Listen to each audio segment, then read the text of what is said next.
کہ زندگی میں محنت اور کوشش سے انسان کہیں نہیں پہنچتا. یہ ایک خاص قسم کا کرم ہوتا ہے جو کسی انسان پر ہو جاتا ہے اور پھر وہ کسی اعلیٰ مقام پر فائز ہو جاتا ہے، ورنہ محنت سے کچھ نہیں ملتا. تو بابا جی نے کہا کہ شاباش، آپ بالکل ٹھیک کہہ رہے ہیں.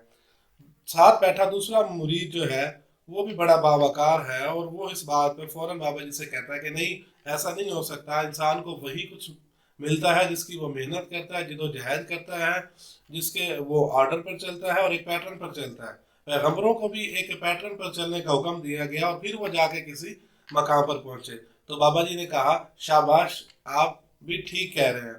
تو اس وقت ایک تیسرا مرید جو سائڈ پہ بیٹھا ہے تو وہ بابے کی طرف دھیان کر کے اور بابا جی سے کہتا ہے کہ ایسا کیسے ہو سکتا ہے کہ دونوں بندے ٹھیک ہوں، کوئی ایک تو غلط ہوگا. تو بابا جی نے تیسرے مرید سے کہا آپ بھی بالکل ٹھیک کہہ رہے ہیں.